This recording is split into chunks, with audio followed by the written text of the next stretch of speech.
We've been talking about references. Yes. Okay, so, Deb, That's a good one. you've expressed that you're not in favor of dentists writing references in general for those they're dismissing. Mhm. What about those that just leave and come back later and ask for a reference? Or someone who has to move because of a spouse's job, or they need time off due to some family life crisis, but now they're coming back in the workforce, or they're looking for a job elsewhere. How about a reference in that situation? Okay, there are a couple of answers here, a couple of bits of information I want to share on this subject. For one thing, it's very iffy if someone leaves and wants to come back. There are very, very few situations where I will endorse that. If they leave because it wasn't the right job, it wasn't the right time, the kids were young, and then suddenly the kids are older and they're on their own and they want to come back, it's usually, I never recommend that. If they move away and they were fabulous and they had no choice because either their significant other or they moved away for a very good reason and then they moved back and they were good employees, yes, you might do that. But here's another thing I want to talk about, and this is a big one, I'm glad I didn't forget it.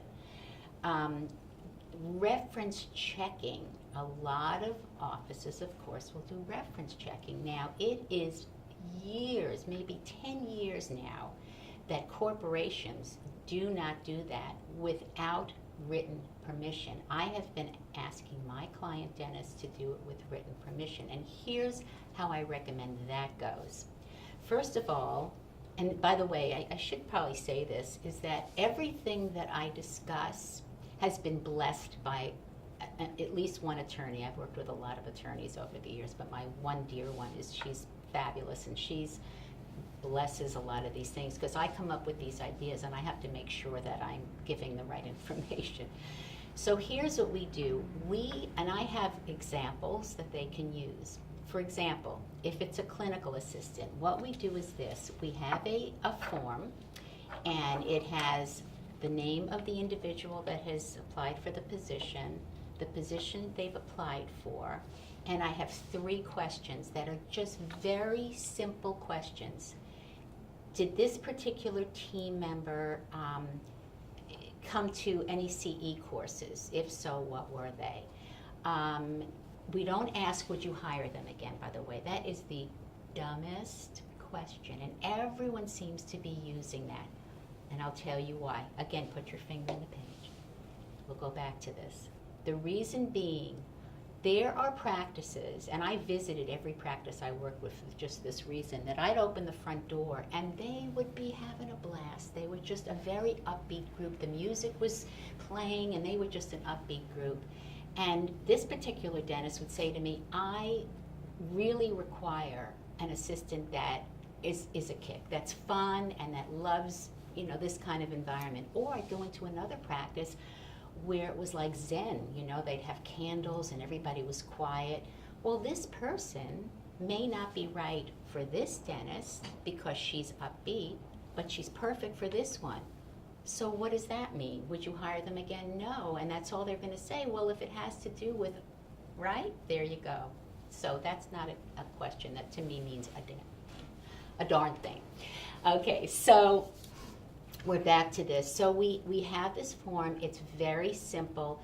3 simple questions that are non-threatening, non-probing. How much did you can't ask? How much did she make? There are certain things you can ask. Very simple. You then ask the applicant to please look at this. With your permission, you sign it that you're giving permission. We date it. It will then be either emailed or faxed to the dentist himself, not to anyone on the team, not to the front desk, not to the office manager, the dentist. Because when you ask a team member to evaluate someone, it's never going to be accurate. It's the dentist that hired, paid their way, so forth and so on. Okay? So that's how it works. And what happens is, after the dentist sees this, that it's been signed and the questions, they then get together by phone, the new dentist and the outgoing dentist, and the new dentist listens. They listen. They don't pose ask the anything. question That's- and they listen. You don't say a word. You don't say, would you hire them again? You don't say what. But the dentist that received this, 9 out of 10 times they just, and that's fine. You're just listening. You're not asking. You're listening. They will share everything. So what are the 3 questions? Well, there are many. I've come Oh. up with many different There are ones, many. but I can either give you some, or I can actually supply So you it for the. choose 3 questions, Yeah. is what you do. Yeah, we just do 3 questions, and usually, But like I not, said, would you they're hire them again? never that, and it's never salary, and it's never were they on time, and it's never, because here's what happens. So I used to have this piece for my clients that I would pre-interview, because I saved them a lot Sure. of extra work. Sure. I pre-interviewed, and then I would say, Susie, okay, so now that we're up to this, if the dentist should decide he wants to check on references, this is how we do it. These are the only 3 questions that you will answer. You have no idea how many times people would read it and say, you know what, Deb, thank you so much, but I need to go. Because, for example, one of the questions that really threw a lot of them is that they would put on their resume that they've taken many CE courses, they've gone the extra mile, they've studied, or whatever they have, and then when it says what are the CE courses, and the Yeah. doctor said she never went, she never came, she refused to go. See, and so that's that's That important tells you so information, much. doesn't it? Doesn't it? Does. And it's a safety net, because we're signing off, and these people very often would say, you know what, thanks, Deb, but I think I need to move on.